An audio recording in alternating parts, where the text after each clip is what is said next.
So our first speaker today is going to be our very own James Kirshner from the Buddhist community, who has the Buddhist Sangha right here every Sunday at 4:30.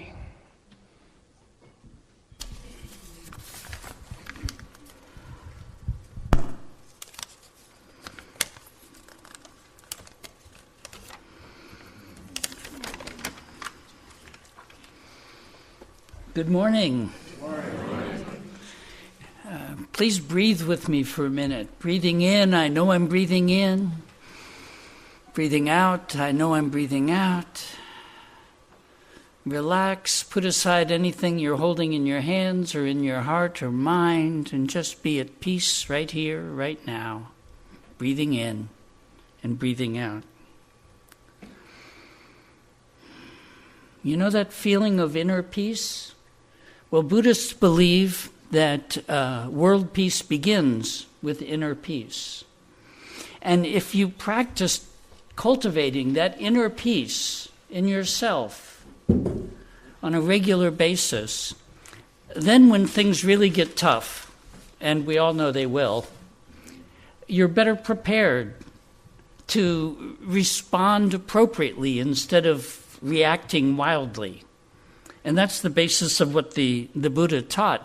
Now, recently, some people have been asking me, okay, if Buddhists are such pacifists, what about Myanmar, Burma, and the Rohingya people? And what about Sri Lanka and the years of civil war and the militant Buddhists? Well, the best explanation I've heard is that in Asia, there are people who call themselves Buddhist, but it's more a cultural label. They were born into a Buddhist family in a Buddhist society, and they may go to the temple regularly and make donations and celebrate some holidays and things like that. But a lot of Asian Buddhists, as I understand it, don't actually practice reading the sutras of the Buddha and practicing the precepts. And so they appear to be people who call themselves a certain religion and end up doing things that violate the basic teachings of the religion. Sound familiar? Yeah. I don't think we Buddhists are the only ones who have that. The Buddha lived around 600 years ago, and he renounced war. He became very popular, and there were many tribal elders or small warlords living in India, what we now call India, at that time, including his father, who was a prince, and who was a king. He convinced his father and many other regional kings and lords to renounce war. And renouncing war and violence became an important part of the Buddha's teachings. Fast forward about 500 years, and there was a king, King Asoka, in India, and he took over all those little regional warlords' fiefdoms and unified all of India, and eventually, through a very bloody war, took over the areas that's now Pakistan and Afghanistan and parts of Burma or Myanmar and most of South Asia.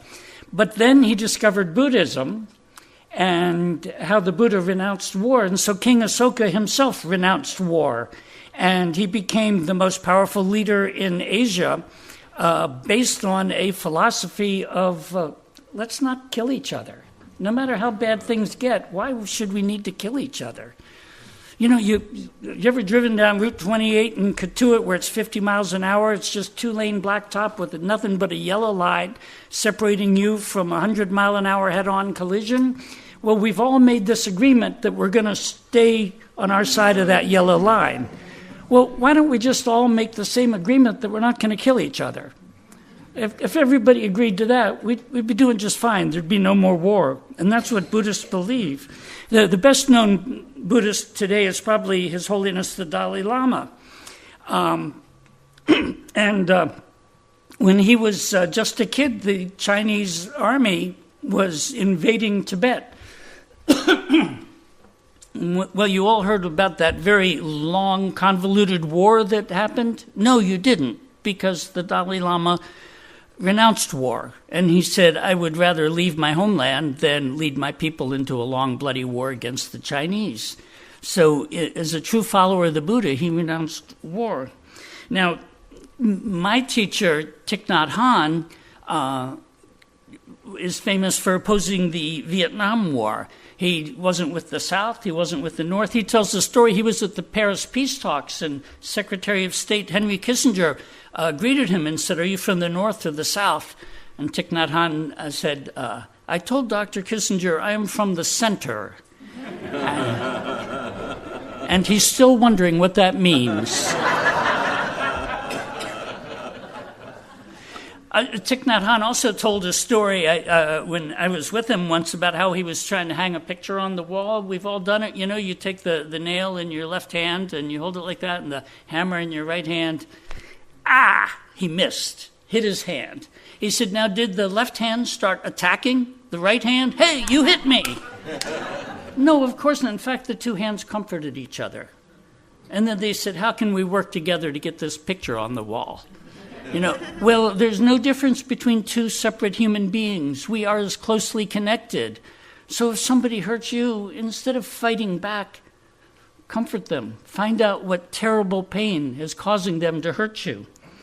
And that's the practice.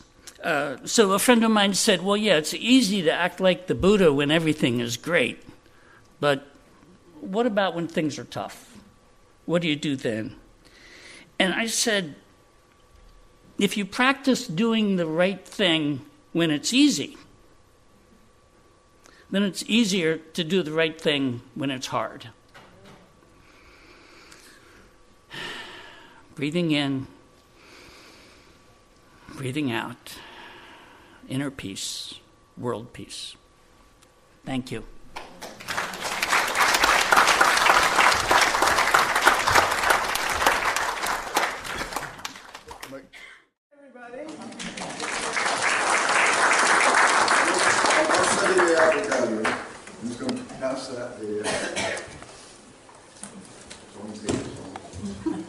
Good morning. I'm going to begin with a reading from Micah chapter 4, the people to be restored. In the days to come, the mount of the Lord's house shall be established higher than the mountains. It shall rise high above the hills, and people shall stream to it. Many nations shall come and say, come, let us climb the mount of the Lord, to the house of the God of Jacob, that he may instruct us in his ways, that we may walk in his paths. For from Zion shall go forth instruction, and the word of the Lord from Jerusalem. He shall judge between many peoples and impose terms on strong and distant nations. They shall beat their swords into plowshares, and their spears into pruning hooks. One nation shall not raise the sword against another, nor shall they train for war again. Every man shall sit under his own vine, or under his own fig tree, undisturbed. For the mouth of the Lord of hosts has spoken, for all the peoples walk, each in the name of its God. Lord, that it could be. We get the message from the reading. We are to be a people of peace. We are to make peace, not war. The sad reality is that the disparity in resources in our world makes our country a target. We have work to do, locally and globally. But first, to bring justice and peace to those with us here on Cape Cod. We labor to help the homeless. We build homes through Habitat for Humanity. We raise funds to assist families in need to keep their homes, to help them over the rough spot. We feed the hungry. We clothe the naked. That is who we are. We must remain positive. We are told the world always has had its crises, but now we get to witness it in real time on our cell phone. Where is the hope? It is here, where good people gather and work and pray for peace and justice. We must continue to labor in the vineyard and work for solutions. We must exercise our right to vote as citizens and cast votes for those who share our passion for peace and justice. We can change the world, and we do change the world, one person at a time. We must be positive in a world of negative thinkers. one interaction at a time, be it to offer a helping hand, to just being kind to the overworked store clerk, or a hand to a young mom struggling to carry the kids and the groceries. I've borrowed a quote from Maya Angelou that I love. I've learned that people will forget what you said, people will forget what you did, but people will never forget how you made them feel. As I reflect on that, I remember my Uncle Aubrey, a combat veteran of 2 world wars. Whenever he interacted with one of his young nephews, he left us feeling positive. He knew and cherished peace and freedom as he witnessed war at its worst in World War I and World War II. The memories of him are of a loving, caring, gentle man, hardly the full bird colonel infantry that was his very being. He got the message. He made each moment loving and positive. We are all ministers, ministers of whatever faith we may proclaim, ministers because we are human, and we cohabitate this orb revolving around the sun. We are called, all are called, to share what we have to the betterment of our neighbor. I was blessed to be a fireman / firefighter, depending on what school you went to, and serve people who are experiencing horribly bad days, dealing with illness, death, or property loss. It was great training for the ordained life. Pray for our police, firemen, nurses, doctors, teachers, soldiers, as they serve their fellow man and woman. I would have to call in every occupation known to man, and at that I would miss one. We are all called. I'm glad I'm a firefighter. I'm proud to be an ordained member of my church, and I'm glad to work with folks who need someone to listen. I am someone who might know the right phone number to call, or a source for some emergency aid. We are so fortunate to have this opportunity to gather together in prayer and fraternity. We come from different places, different journeys. We know in our hearts that when good people gather in prayer, the world is a better place. Just for the record, my faith is stronger as I have taken a step beyond my religion into the world of other beliefs, other people's journeys. The important step is the recognition that I, strong in my faith, have no right to judge your journey or your faith. Then and only then can I love you freely, work with you with industry, and move to solve the problems that confront us all: hunger, homelessness, injustice, whenever and wherever it is found. I found a song. The lyrics have been distributed. I hope there are enough. I suspect there are not. Listen and join in if you like. I focus on verse 3 to get me out of the same old into today.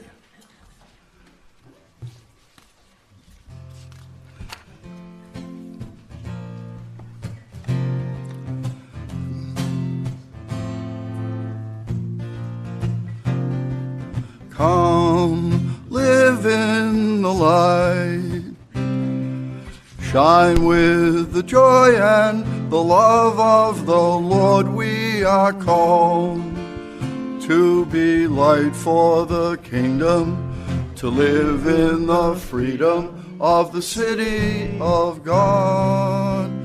We are called to act with justice. We are called to love tenderly. We are called to serve one another, to walk humbly with God. Come, open your heart, show your mercy to all those in fear. We are called to be hope for the hopeless, so hatred and blindness will be no more. We are called to act with justice.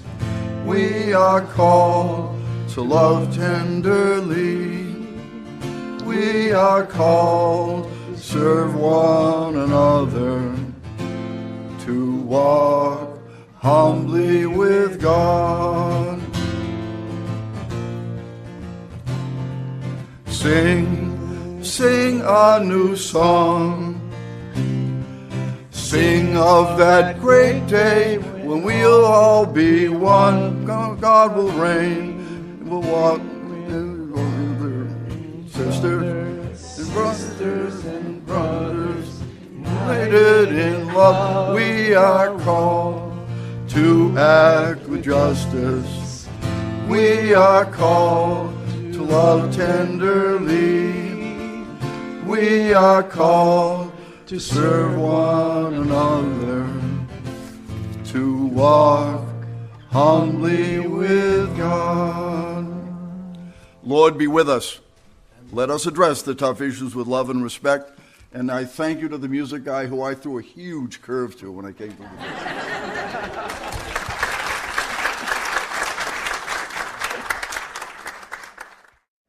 And now we have our good friend Reverend Simeon.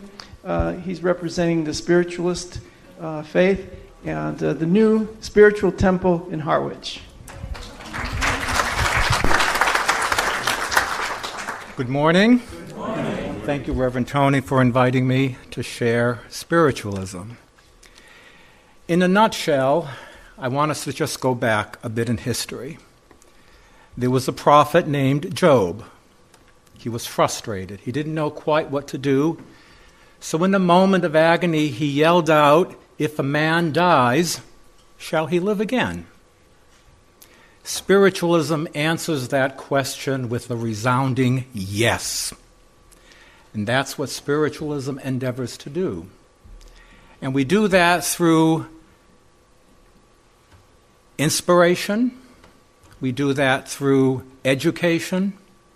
We do that through celebration. And we do that through investigation. Spiritualism and spiritualists endeavor to reach out, to try to shed a little bit of light on that ubiquitous experience that every one of us is going to go through at some point in our journey here on the great earthly plane. We call that death. We help people understand that death is but a transition. And quite frankly, it's the same doorway that we experience, that we pass through, that each one of us passed through when we came onto this earthly plane. So we help people understand that birth and death are the same journey. It just comes from a different point of view or a different perspective. We help people understand what it is that death is all about, what really takes place on the level of the soul, when the soul recognizes my journey is completed here, and now I have to step into another chapter of my life and continue in my journey as created spirit. We help people understand how to deal with that time in our own lives and in the lives of others around us that we so dearly love and cherish. And we also help people understand what to expect when they step across that doorway. Most people, when they think of the word spiritualism, they consider themselves to deal with mediums. I'm a medium.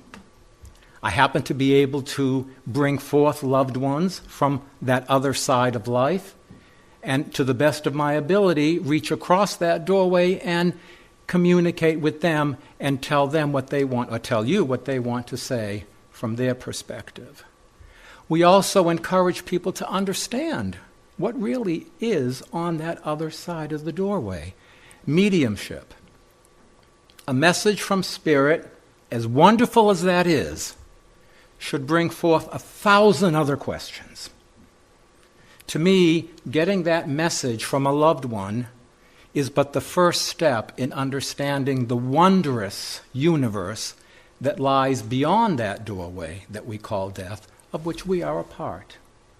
So we educate our people in the meaning and the mystery and the wonder of the experience known as death. We celebrate. What is it that we celebrate? We do not celebrate the dead. I really want to clear your minds of that perception. We celebrate the divine spirit within all of creation. From the subatomic particles to the vast expanse of the universe and perhaps even multiverses. We celebrate the divine spirit within every human being, every animal, every plant, and the very earth upon which we live. A soul, just like each one of us, who eons of years ago decided to come into this earthly body known as Mother Earth to provide us the opportunity to experience physical incarnation. And there isn't a day that goes by that I don't bless and thank our beloved Mother for the sacrifice that she has made that we might experience this chapter of our journey. That is what we celebrate. We investigate. We investigate scientifically the whole concept of life after death. There are parapsychology foundations, psychic research groups. It's no longer something that is outside the realm of scientific investigation, although most scientists, even to this day, will come up with any, and I do mean any, excuse for what happens within the seance room other than communication with those in spirit. And sometimes as I read the journals and as I read the explanations of what it could be, I think to myself, my God, that's even more phenomenal than being able to communicate with those loved ones. So we take our belief system, and I do want to express that. Spiritualism is not necessarily a religion. Spiritualism is the foundation of all religions.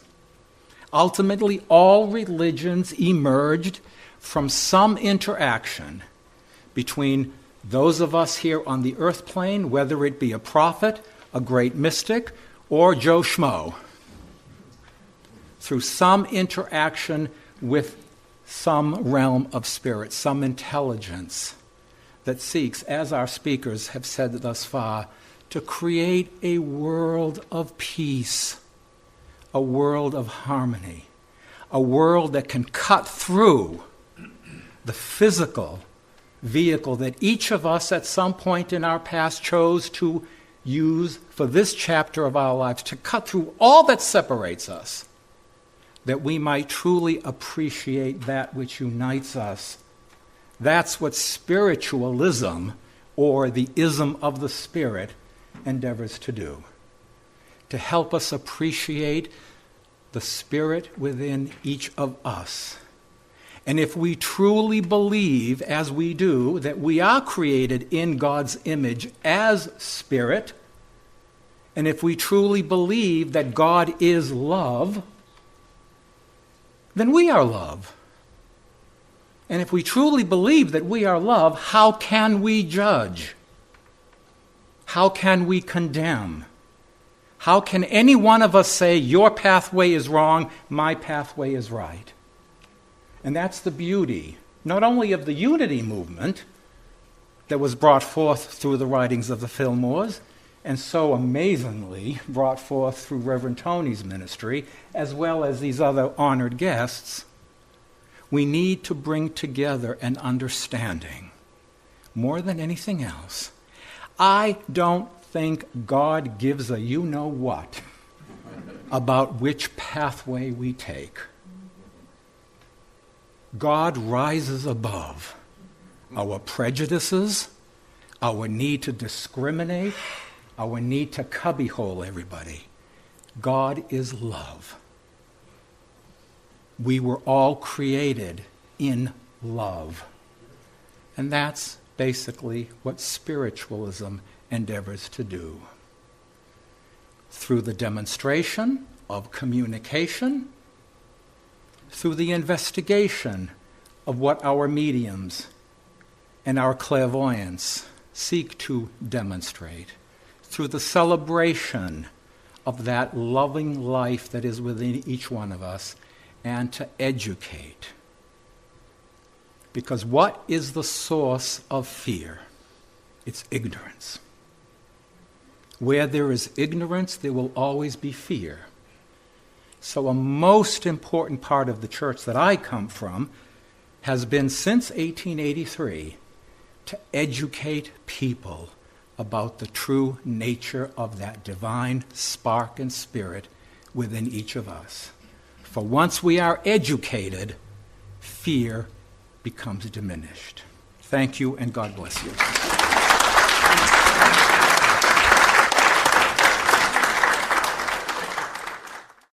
And now we have our good friend Judith Paltrow.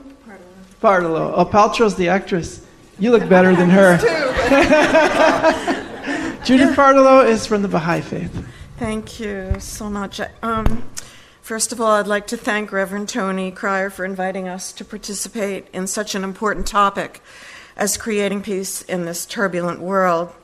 And I'm so happy to see so many familiar faces here. I've always felt very welcome here.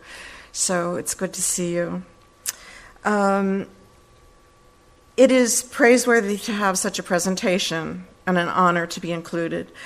There is no clergy in the Baha'i Faith, so I speak as one individual who has been attracted to the Baha'i Faith because its sole purpose is to bring about world peace through all of its principles and teachings.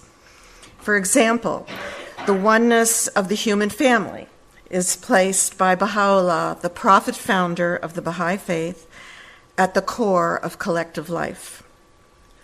The equality of women and men, he unequivocally asserts. He reconciles science and religion, unity and diversity, freedom and order, individual rights and social responsibilities. He has laid down the essential prerequisites of complete and enduring unity. So those who embrace the teachings of the Baha'i Faith strive to attain the capacity to inspire, transform, to unite, and to foster peace and prosperity. The faith of Baha'u'llah cultivates within the individual and the community the discipline of acting in the light of reflection. And by this means, insights gradually accumulate about effective ways to work for the betterment of society. He calls for good deeds, kind words, and upright conduct. He enjoins service to others and collaborative action. He summons every member of the human race to the task of constructing a world civilization founded on the divine teachings.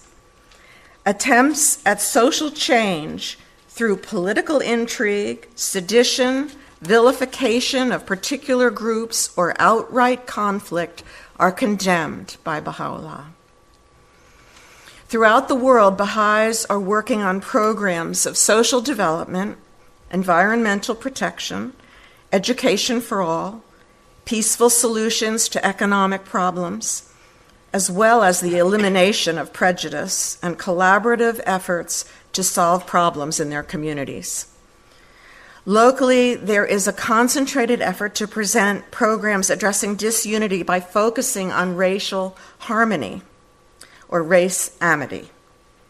This includes bringing together people of diverse cultures, races, religions, socioeconomic backgrounds, etc., to study together, have conversations, work together on community concerns, and generally develop friendships based on the understanding that we are the members of one human race. Such a program was held in Dennis on Friday at the Dennis Memorial Library with a documentary film entitled An American Story, Race Amity and the Other Tradition, followed by a conversation with plans to continue programs on this theme on a monthly basis. Another similar program will be presented by the Mashpee Baha'i Group next Sunday, June 9th, which has been declared by the governor of Massachusetts as Race Amity Day, at 1 p.m. at the Mashpee TV on Industrial Drive. There are other study programs happening throughout the world, as well as here on the Cape, to help participants, Baha'is and non-Baha'is, walk on a spiritual path for the development of a worldwide community. Anyone interested is welcome to participate. To quote Baha'u'llah, "The earth is but one country, and mankind its citizens. Thank you.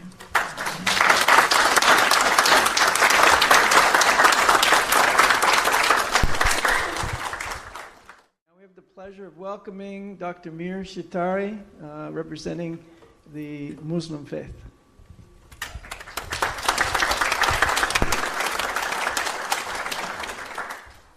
Thank you, Reverend Tony. Thank you all for coming. This is a great gathering. Like Judith was mentioning, there are no clergy in Islam either. So we call some of the leaders who lead the prayers as imams, but there is no, like to the level of Pope, anybody in that category. So I'm just a Muslim. I will just share some of the tenets of my faith with all of you. So by listening to all the other speakers, I think it's stunning that our one Creator has revealed His plan for all of us in such a different way, through different messengers at different times. And at some point he felt it necessary to wrap it up, all of this, and say, okay, so right from the time of Adam down to Prophet Noah, Prophet Abraham, Prophet Moses, and all the other prophets, Prophet Jesus and Prophet Muhammad himself, they are all revealing parts of the same truth that God has been revealing as the way of life for us. And as one of the speakers mentioned, God is love, and He created all of us in love and mercy. So the Arabic term for love is there's 99 names of God, and one of them is Al-Wadud, which is love. And Ar-Rahman, Ar-Rahim, that means He's the merciful and beneficent. He's always showering His mercy to every creation, what He has done, irrespective of color, geographic location, whatever. Everything is dependent on Him, and He is not dependent on any of His creations. So as long as we keep these two distinctions very clear, then we can follow Islam very simply. The Creator and the creation. And like all of us are in different stages of our spiritual journey, different people who follow Islam are also in different stages of their journey. And just like Jim was mentioning about people acting out of partial knowledge or ignorance about the main tenets of the faith, they will fall prey to satanic influences and do things that are not approved in the religion. Right from the creation of mankind, God, we call Allah, has made it very clear that all the humans are just one family. And He has deliberately created different skin colors, different languages, different cultural preferences and all that. Because it's His infinite wisdom in which He has created that. He said the main reason He has created men in different shapes, forms, height, skin color, and different, the Arabic terms are shu'aib and qabail. That means nations and tribes. So human beings have formed into different nations, different tribes, allegiances to each tribe and nation, so to say. But the purpose of all of that, I will quote exactly if anybody is expert in Quran, chapter 49, verse 13, it creates the he's addressing the mankind. O mankind, I have created you from one man and a woman, and then made you into tribes and nations, so that you can get to know each other. And I'm so glad we are doing just that today. So getting to know each other, understanding each other, and caring for each other, and moving forward towards our journey to please the one and only God. And so I mentioned these chapters and verses. The Quran, this is the month of Ramadan, by the way, if anybody wants to know. The Ramadan is the month when the revelation of Quran, which is basically direct revelations to Prophet Muhammad. We consider him the last prophet in the revelation to humans. This was initiated, then completed over a period of 23 years, the revelations. So there are 114 chapters in it, and there are a little over 600 verses. And these were revealed to Prophet Muhammad. We think this is truly the word of God revealed to Prophet who was illiterate. He couldn't have written, he couldn't have sort of gone into the eloquence of which Quran came up. Quran is like, even people who know Arabic find it very difficult to follow Quran because it's like the Shakespeare of English. So even if you know English, you cannot, you'll have to learn a few things. So then suddenly this illiterate Prophet Muhammad sallallahu alaihi wasallam, we call peace be upon him, we say peace be upon him on all prophets.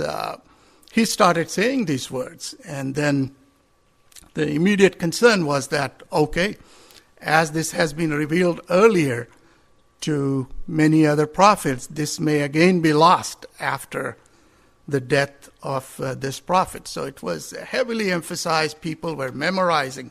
Even now we have thousands and thousands of people who have memorized all those over 600 verses, and they could recite any time from anywhere.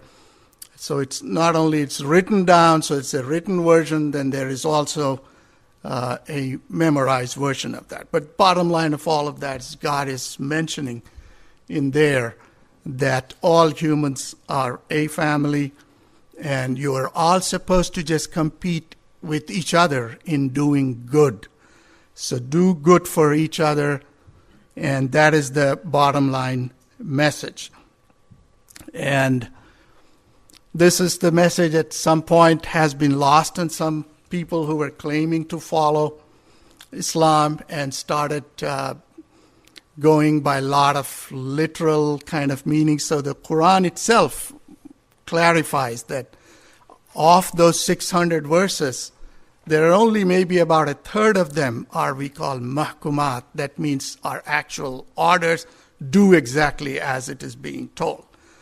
The other 2/3 of Quran is just similes, and there are just descriptions of different things, basically trying to explain the creation itself and how these are clues for a thinking human being to realize that there is a very omnipotent creator behind all of these, and not get too entangled with any of the creation, but always think of who created you and just follow his command. So it all boils down to just one message in Islam. That's you follow that La ilaha illallah. That means there is no God but one creator. As long as, and we think all prophets brought the same message. They were all talking about the Tawheed, the unity, the oneness of God. If God is one, then the creation is all one. So we love each other for the sake of our Creator. So, and the trust in Muhammad is the other portion of that. So he is the last prophet. La ilaha illallah, Muhammad Rasulullah. So that's just simple Islam in a nutshell. Thank you for the attention.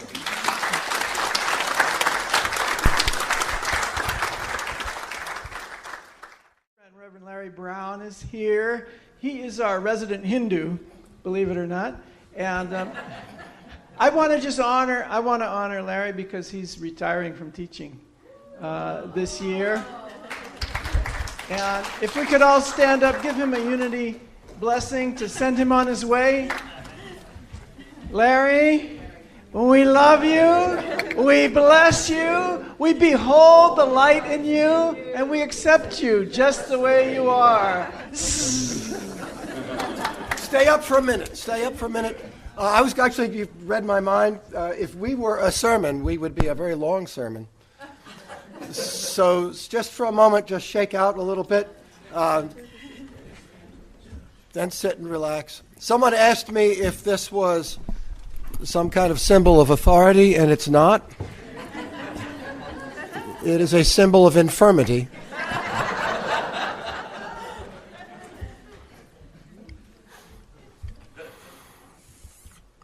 I want to share a concern with you. There is a darkness rising in the world. We've always thought the process of civilization was the accumulation of people into larger and more diverse groups, from tribe to nation-state to city-state to nation-state to international trade agreement to United Nations to global faiths that span the world and embrace all ethnicities and races together. The discipline of civilization is the acceptance of diversity. The discipline of civilization is the acceptance of diversity. And the darkness rising in the world today is the rejection of diversity. I think maybe there's an elasticity to human nature, and as we've civilized ourselves, this elasticity for some people have been stretched to almost a breaking point, and we're seeing them snapping back to the tribal. An old friend, Steve Brown, who many of the panelists will know, once described evil as not only doing wicked things. Evil, he said, is convincing other people to do wicked things and feel good about themselves while doing it. And feel good about themselves while doing it. And this is what we see confronting us in the world today, and it's not just here. This is a phenomenon that is global in reach, that is a tribal emphasis on purity, racial purity, ethnic purity, cultural purity, theological purity, ideological purity, and feeling good about itself while doing it. This is the darkness rising in the world. If you're a student of history, you could say, well, what's different between this and the rise of fascism in the 1930s? And the answer is, now we have the internet. We have one other thing so far. Fascism rising in the 30s had visions of global conquest. Those visions and attempts at global conquest scared the hell out of the rest of us, and the world rose in response to it.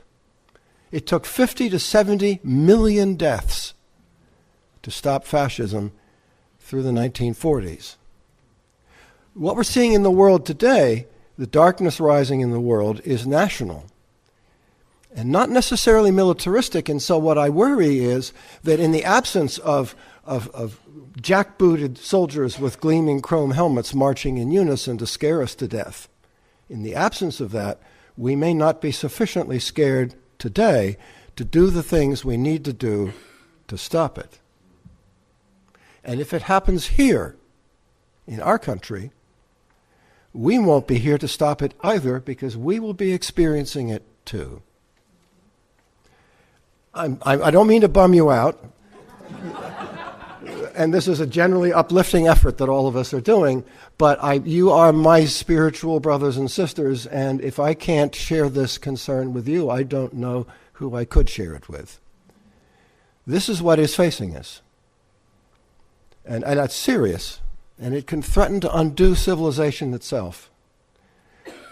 Not just doing wicked things, but convincing other people to do wicked things and feel good about themselves while doing it.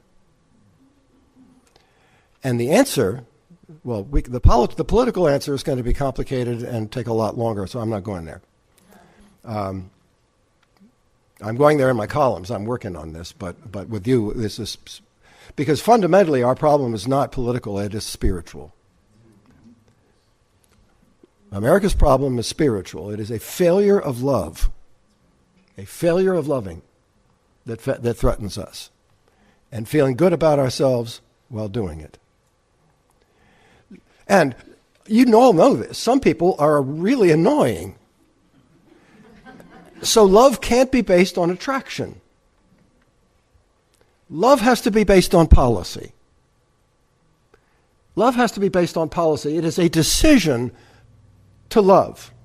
That you get out of bed every morning and you make a decision that you are going to greet every person, however annoying they might be to you, that we will greet every person with kindness and a gentle benevolence. That is a matter of policy.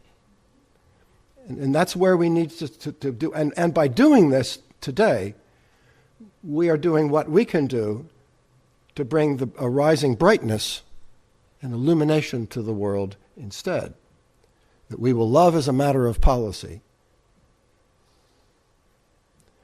That's important. Imagine two lovers snuggling together in the afterglow. And one says, I think I've died and gone to heaven.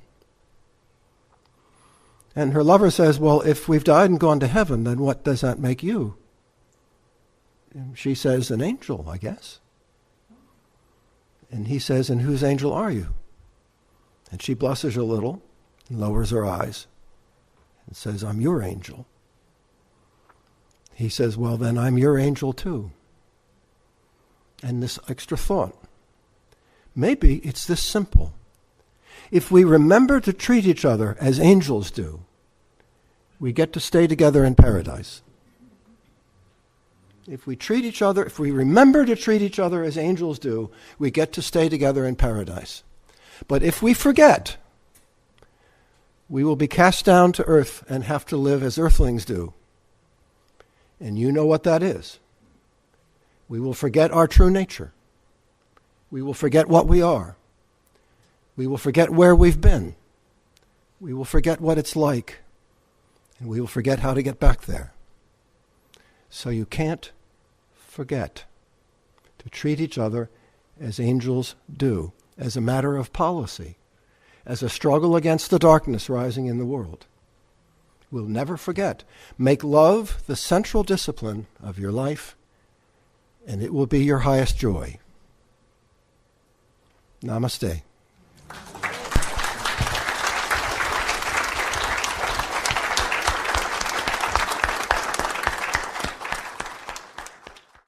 Mary Hanson Joyce from the Lutheran faith.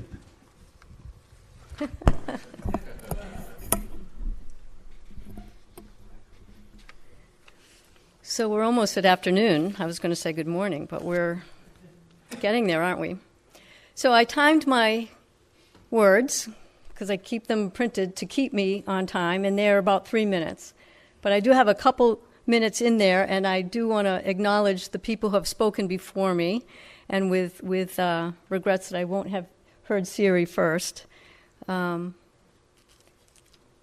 I wanted to start with thanking Larry for what he just said, and to bring in my Lutheranism, because I'm the Lutheran on the list,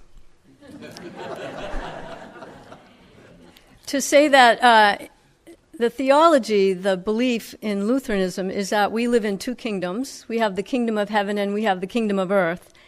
And in response to all the wonderful things that you just said, Larry, I would also add, it's good and important, and it is what we are called to do, is to love, and that God is love. And yet, in the kingdom of earth, we are also called to be educated and vote. Because if we don't educate ourselves and vote, however you want to vote, it is your right to vote.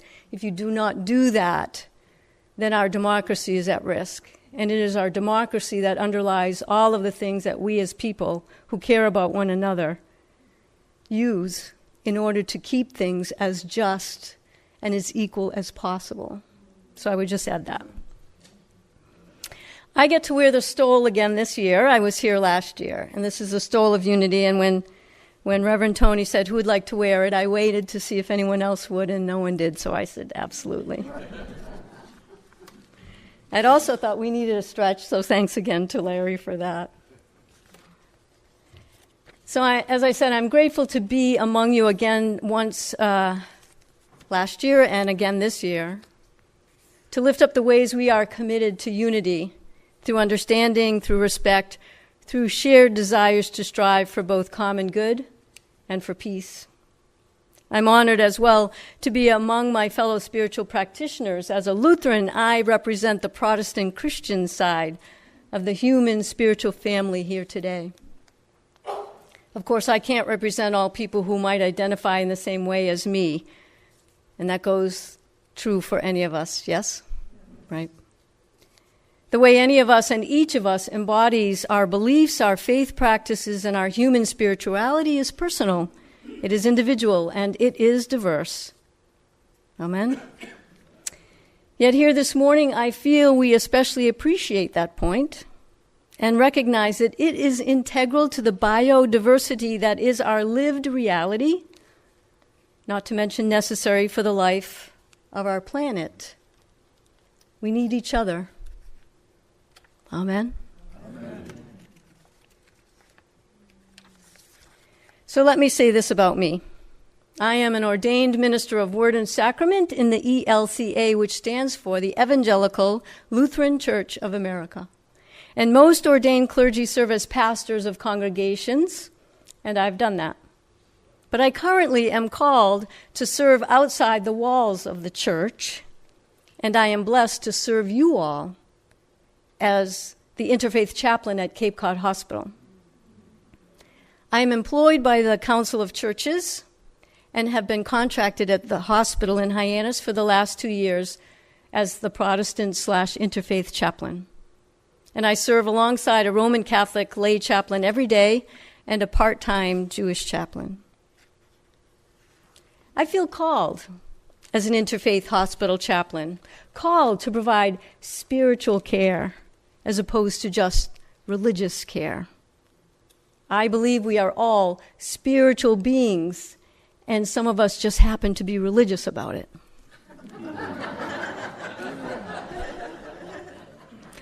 And so I minister beyond any specific religious identity or category. I have the privilege of being there for about half of the hospital patients, people who identify religiously as atheists on up to people who are going to be way more pious than I will ever be. The Roman Catholic and Jewish patients make up the other half of the hospital, and they're seen by my colleagues. It is a gift to be present to such a diverse spiritual population, to be invited to hear the stories of faith journeys or medical journeys or general life journeys and share for the moment their pain or sorrow or gratitude or joy. To fully share that brief moment in time is one way to experience peace through our shared spiritual humanity. And I am forever humble and grateful to what has brought me to chaplaincy, and happy to share that with you today. But it is at this point that I need to find my other paper.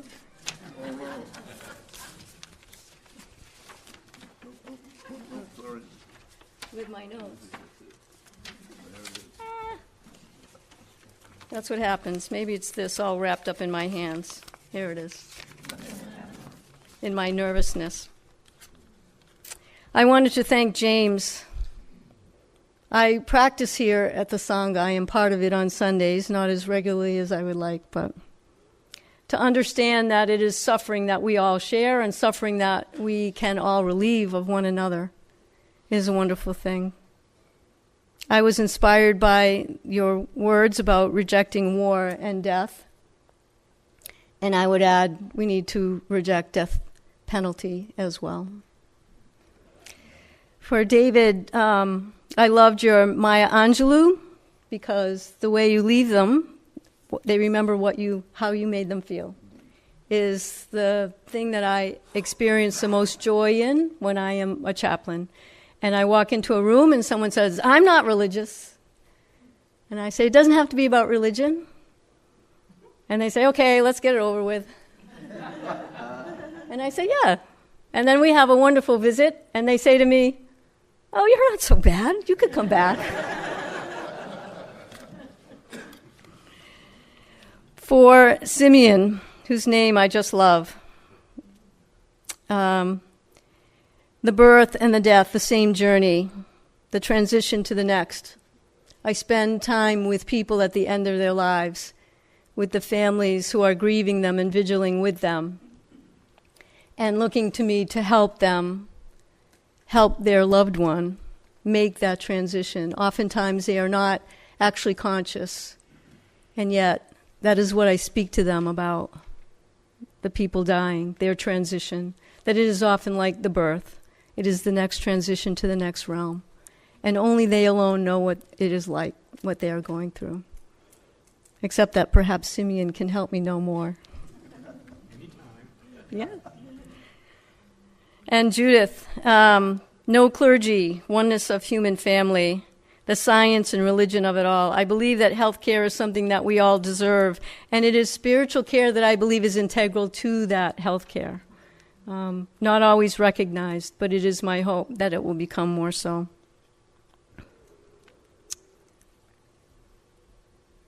Dr. Meir, what did I write about you? I'm finding it. No clergy and imams, no pope. And you were at Falmouth Hospital, and so we share that in common, and I love that. The one Creator, revealing God's intentions for us in many ways, and yet one family. One family in healthcare, one family in spiritual care, one family in however we experience our humanity.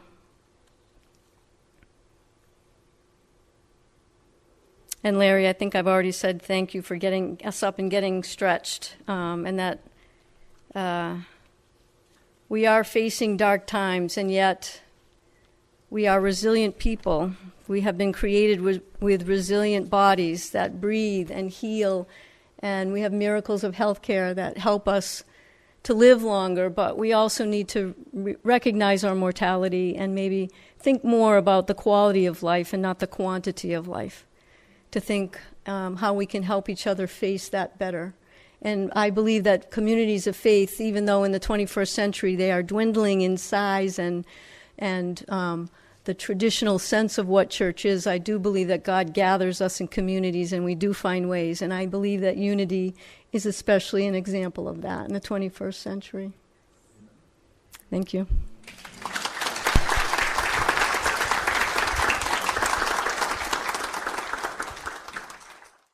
There's a fine line between a long sermon and a hostage situation. So we're trying to avoid a hostage situation today. So this is our final speaker, Siri Karam from the Sikh faith.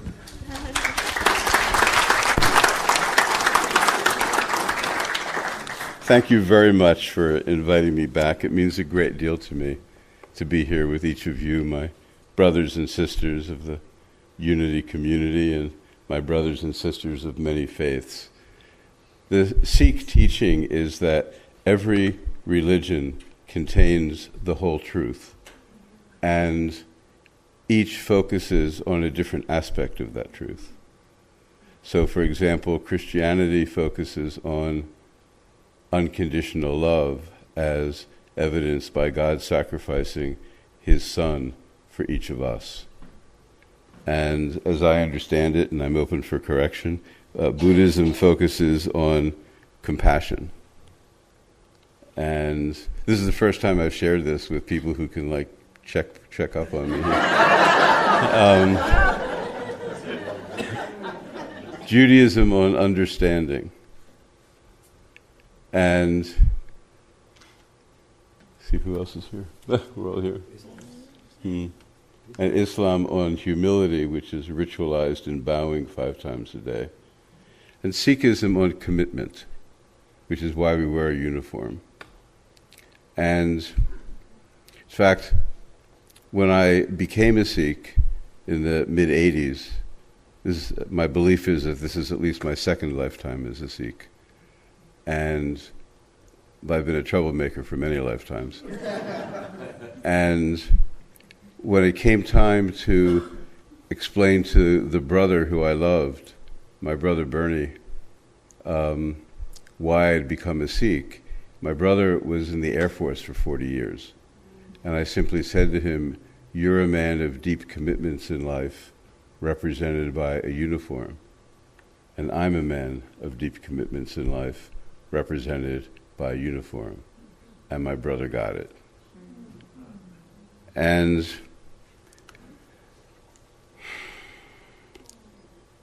as I thought about what I could share today with you, my brothers and sisters, that could make a difference, I thought I would focus on a message of hope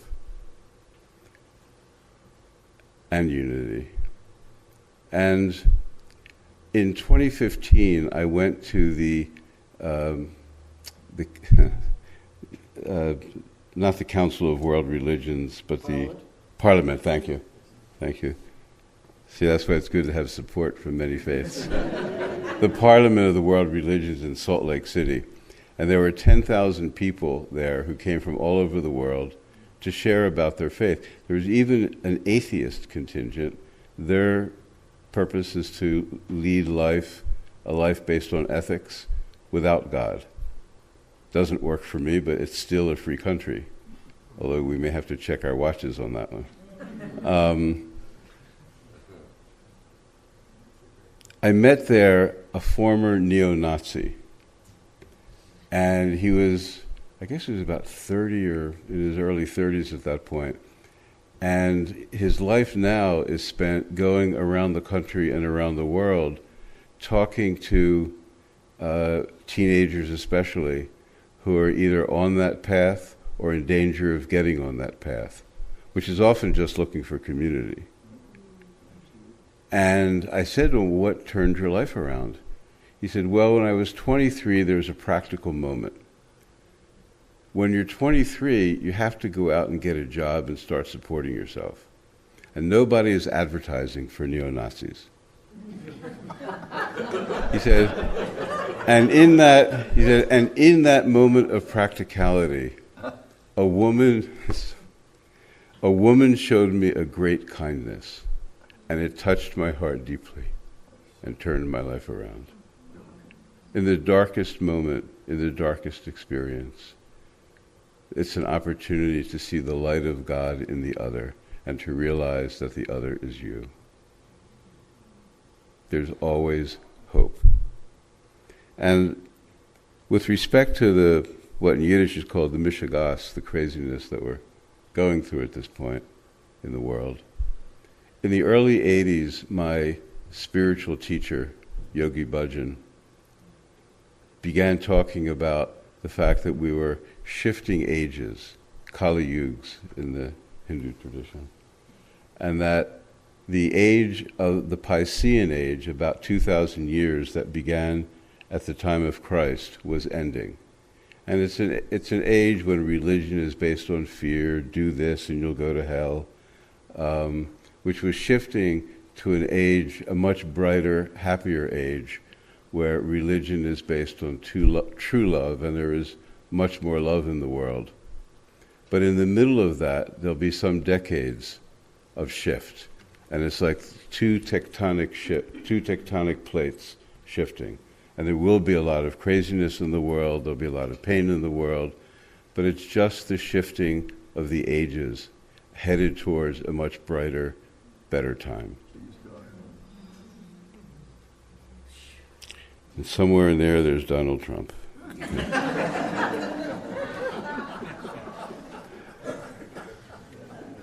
And he is an opportunity to feel compassion.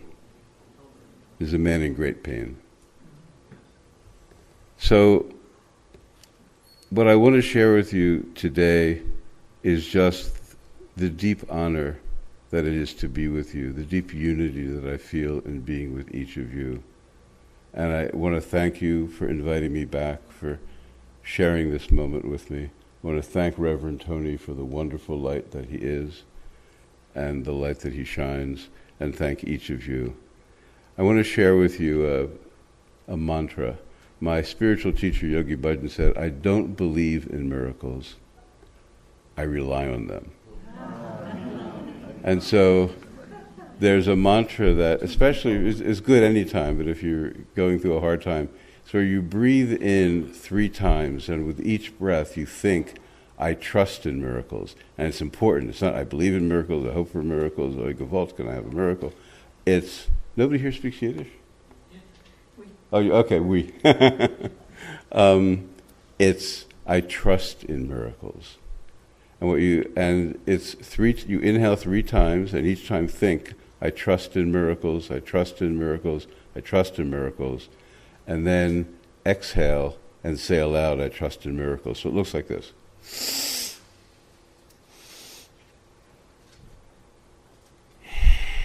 I trust in miracles. So I ask you to join me for 3 times. So you inhale 3 times, thinking I trust in miracles. Exhale, saying aloud, I trust in miracles. We'll do that 3 times. And our eyes are closed, and focus on what's called the 3rd eye point, the point between the eyebrows. So please inhale 3 times. I trust in miracles. So you're thinking the mantra, I trust in miracles, I trust in miracles. And then hold that inhale and exhale aloud, I trust in miracles. Okay. Now let's do it 3 times. Inhale.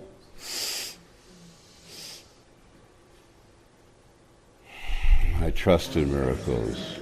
Again.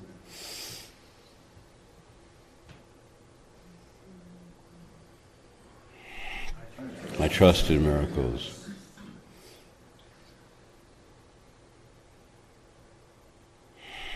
I trust in miracles. Inhale deeply. Inhale some more. Hold that precious breath. And exhale. Waheguru Ji Ka Khalsa, Waheguru Ji Ki Fateh, which roughly translated means Amen. I also, at this moment, there's a dear old friend, an extra treat this morning, Allen Ginsberg. His spiritual name is Hari Kumar, and I haven't seen him in too many years, and it's such a pleasure to see you today. Waheguru. Okay, thank you.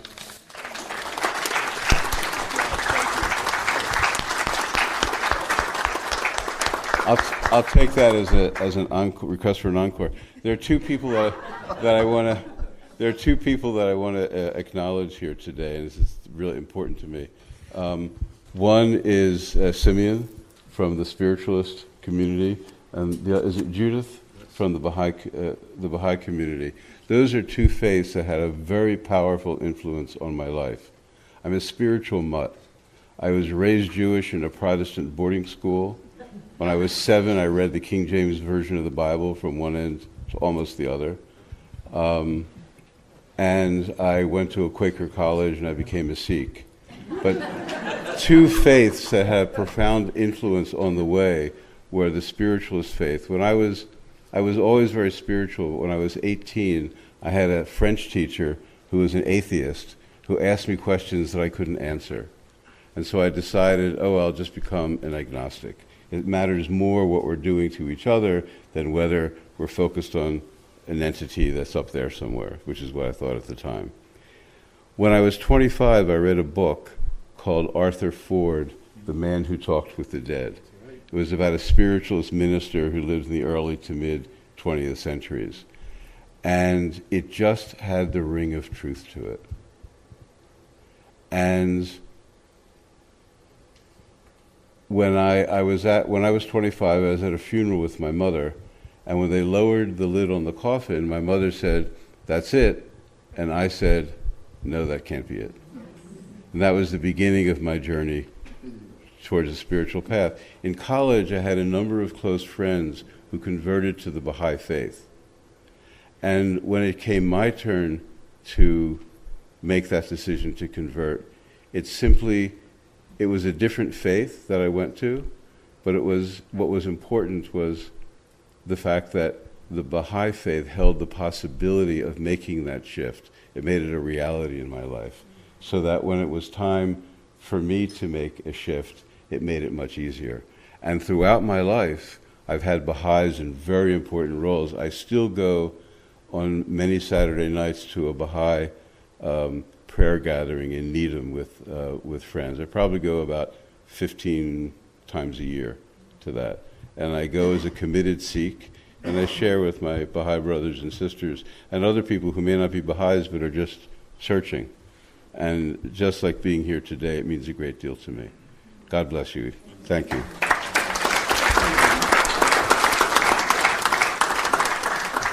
Thank you, thank you. Thank you, everyone. I just want to, another round of applause for all of our speakers today.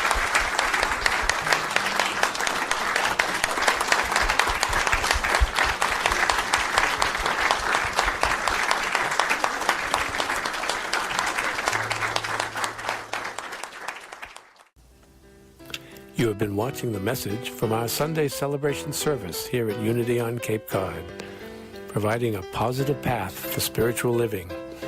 Please join us every Sunday morning at 10 a.m. at 147 Walton Ave, Hyannis, Mass. And visit us online at www.unityoncapecod.org.